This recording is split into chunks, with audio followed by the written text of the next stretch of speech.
suis pas un commercial. Je sais chiffrer quelle expérience? Personne ne m'apprendra à chiffrer mes travaux. De toute façon, faire des devis, ça sera toujours une source de stress pour moi. J'ai pas le choix, je peux faire que de la sous-traitance. Ça, c'est ce que mes clients me disent avant qu'on travaille ensemble. Pourtant, maintenant, ils vendent plus cher que certains fabricants, ont de nombreux clients et sont bien plus sereins dans leur quotidien. Dans cette vidéo, je vais t'expliquer les 3 principaux freins qu'ils ont rencontrés et je vais te montrer comment toi aussi tu vas pouvoir les dépasser. Regarde bien cette vidéo jusqu'au bout, c'est sûrement ce qui va te permettre de passer un cap d'ici la fin de l'année. Je ne suis pas un commercial.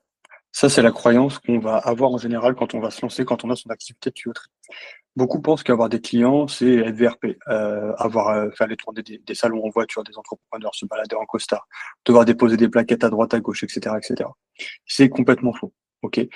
C'est l'image qu'on a de la relation commerciale, mais elle est tout autre. La vérité, c'est que trouver des clients quand on est tuyauteur, ça repose juste sur 2 éléments essentiels, c'est savoir qui contacter et savoir comment le faire. Ok. Le qui et le comment doivent répondre à 2 critères principaux. Il faut que ça soit simple pour vous et il faut que ça prenne peu de temps. OK? Et ça, de nos jours, c'est tout à fait possible. Vous pouvez aujourd'hui avoir une stratégie qui vous permette de développer votre portefeuille client sur le long terme, même sur le très long terme, en y consacrant en moyenne 30 minutes par semaine. Et ça vous permet de contacter en moyenne, encore une fois, 100 clients par an. OK? Ça peut être ajusté, mais c'est un peu l'ordre de grandeur. Et ça, c'est indispensable parce que c'est tout simplement le métier de chef d'entreprise qui le veut. OK? Passer à côté du commercial, c'est une erreur qui paye tôt ou tard. Vous êtes dans une situation où vous vous dites: «Ah bah, c'est bon, j'ai 2-3 clients en sous-traitance et cetera, je m'en contente, ça fait rentrer de la trésorerie, je suis tranquille». Le jour où cette relation commerciale s'arrête, ça tombe à l'eau. OK? Vous êtes fichu et là, vous êtes dans l'urgence et c'est dans l'urgence, en général, que le commercial marche le moins bien. On est vraiment là pour construire sur le long terme. OK? Ça, c'est vraiment le 1er frein à capter, quand on est à son compte, c'est d'enlever cette barrière-là. Oui, vous devez être votre commercial. Par contre, le fait d'être votre commercial, ça ne veut pas dire que vous devez être le commercial avec l'image qu'on en a traditionnelle. Vous pouvez être un commercial autrement, qui a pas besoin de poser des journées pour trouver des clients et qui fait quelque chose avec lequel il est aligné et qui est simple à gérer. OK? Ça, c'est le premier gros frein qu'on va rencontrer. Juste avant que je te dévoile les autres blocages qui t'empêchent d'avancer, je t'invite à liker cette vidéo, à suivre cette chaîne, n'hésite pas à me suivre également sur LinkedIn et Facebook. Et si tu as ton activité de tuyauterie, tu peux prendre un rendez-vous diagnostic offert, où on fera le bilan ensemble sur ton activité et comment tu peux développer tout ça. Donc voilà, ça dure une demi-heure, ce premier rendez-vous-là est offert, donc tu peux réserver juste en dessous. Le second frein, c'est de se dire: «Est-ce que j'ai vraiment besoin d'apprendre à chiffrer?» Allez, parce qu'après tout, pour l'instant, j'ai quelques clients en sous-traitance, peut-être que j'ai répondu à 1 ou 2 affaires au forfait un peu à l'œil, mais bon, je sais pas trop comment je m'en suis sorti, mais c'est à peu près passé. Et jusqu'ici, en gros, je fais tout à l'œil ou je fais tout au retour d'expérience. OK?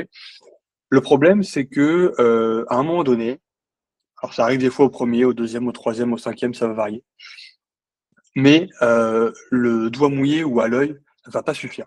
OK? Il va pas suffire parce que ça va vous générer tout simplement ce que vous devez déjà connaître, j'imagine, du stress, de l'incompréhension parfois, OK? De pas savoir est-ce que je suis au bon prix? Est-ce que je suis au mauvais prix? Et ça va être tout simplement un frein à votre développement personnel et professionnel. OK?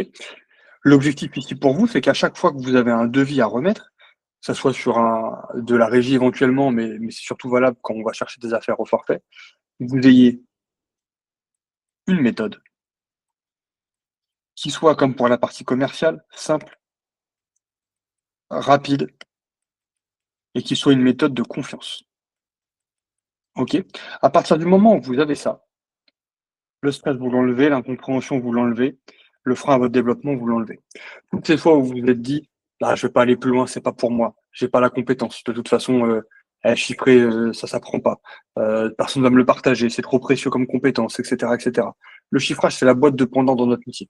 Si vous arrivez à passer ce palier-là, à comprendre qu'en apprenant cette compétence-là, en la faisant vôtre, en seulement quelques semaines, vous pouvez passer un vrai gap professionnellement, personnellement.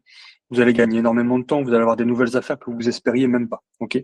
Donc ça, c'est vraiment le deuxième frein qu'on va rencontrer le plus souvent, c'est de se dire que oui, en fait, c'est aussi pour vous. C'est pas que pour les chargés d'affaires que vous avez rencontrés qui vous vont passer ça comme quelque chose de totalement inaccessible en vous disant: «Mais non, c'est trop petit pour toi, contente-toi de ce que tu as déjà» et cetera. Le deuxième gros frein en général, c'est vraiment celui-là. C'est fait aussi pour vous. Vous aussi, vous avez le droit de savoir chiffrer et de apprendre à faire ça. Et enfin, le troisième frein qu'on rencontre le plus souvent, c'est cette croyance-là qui est vraiment très ancrée, c'est ouais, moi je suis obligé de faire de la sous-traitance parce que je suis tout seul ou parce que j'ai qu'une PME avec 1, 2, 3, 4, 5, 10 personnes.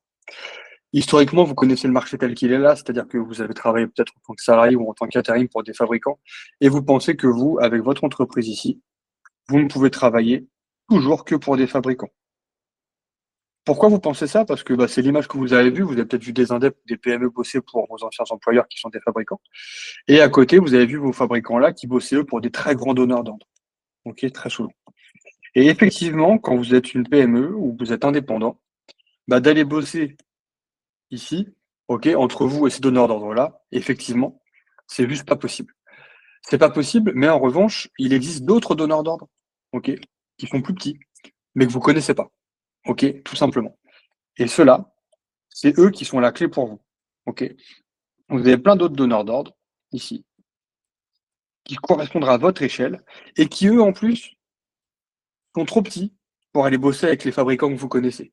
Donc, en gros, ça, c'est un marché qui est pour vous, ok, sur lequel vous pouvez aller gratter des parts de marché et peut-être qu'à terme, ça vous ouvrira les portes justement pour aller chercher d'autres donneurs d'ordre. Ça ne veut pas dire que vous ne devez plus faire de sous-traitance, absolument. Ça veut dire que vous n'êtes pas obligé de faire que de la sous-traitance. Pourquoi c'est important? Parce que le problème de la sous-traitance, et c'est assez lié au frein numéro un, c'est qu'on ne s'en rend pas compte, mais en fait, c'est un gros frein à votre sérénité et à votre développement commercial. C'est-à-dire que si demain, votre fabricant il fait une mauvaise presta pour un de ses donneurs d'ordre, qui est-ce qui va le payer? C'est vous. Pourtant, vous vous êtes pour rien et commercialement, vous n'avez pas géré cette situation-là. Donc, c'est vraiment ça, le troisième frein qu'on rencontre le plus souvent, c'est de se dire, je suis obligé de faire de la sous-traitance. Non, vous n'êtes pas obligé de faire de la sous-traitance. Vous avez tout un tas d'autres marchés qui sont disponibles pour vous, au forfait, qui vont mieux vous rémunérer, en moyenne, allez, minimum 30% supplémentaires par rapport à ce que vous facturez actuellement, et avec lesquels vous allez être beaucoup plus serein. Donc, En outrepassant ces freins et en vous rendant compte de votre potentiel, vous allez pouvoir en quelques semaines chiffrer facilement, comme Jérôme. Mais, là, il n'y a pas photo, quoi. Ouais. Il y a même pas à hésiter, quoi. Je veux dire, c'est pouvoir dormir tranquille le soir, pas se lever le matin, se dire putain, je me suis chié sur le devis ou planté. Non, non, là, c'est vraiment. Être serein au quotidien, comme Najim. Ah, C'est allez-y, normal, c'est foncez les yeux normal. fermés. Foncez les yeux fermés. Je recommande plein pot. Chiffré, moi, je savais plus ou moins comment ça fonctionnait, mais dans les grandes parenthèses. Mais là, quand tu approfondis le truc, et puis au final, c'est un gain de temps. Ouais, Et bien comme sûr. je disais tout à l'heure, hein, tu gagnes du temps ici, tu peux le mettre ailleurs et tout. Donc Complètement. voilà. Donc non, non, allez-y, les yeux fermés. Se sentir accompagné, comme Yannick. C'est très complet, c'est chaleureux. Enfin, pour moi, enfin, de tout ce que j'ai dit jusqu'à maintenant, voilà. Je ne vais pas dire allez-y tous, mais franchement, allez-y, quoi. On y est bien C'est déjà chez pas mal. nous, on apprend beaucoup de choses, quoi. Avoir un calendrier rempli comme Lucas. Et décrocher de nouvelles affaires comme David ou Simon.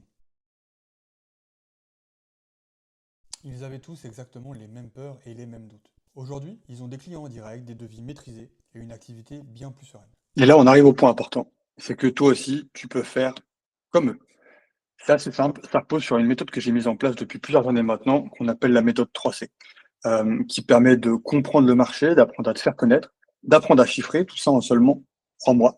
C'est une méthode éprouvée qui a été suivie par plus de 35 entreprises au cours des 10 derniers mois. Ok. Donc voilà, c'est le moment pour toi d'y aller. La situation dans laquelle tu es maintenant, c'est une situation que plein d'autres entrepreneurs ont connue avant. C'est pas une fatalité, ok? C'est juste que tu n'as pas encore la bonne méthode et pas les bons outils pour l'outrepasser. Le problème, c'est que si effectivement tu attends encore, tu repousses, tu risques de rentrer dans un cercle vicieux, dans lequel il va être de plus en plus difficile de sortir. D'autres prendront cette place avant toi. Je t'invite à prendre rendez-vous juste en dessous dans le lien de la vidéo. Donc tu peux prendre un rendez-vous directement. L'objectif, c'est de faire le point ensemble, de voir si la méthode 3C est adaptée à ton activité, si tu es éligible pour rentrer dans le programme. Et si c'est le cas, voilà, je t'expliquerai comment on fonctionne.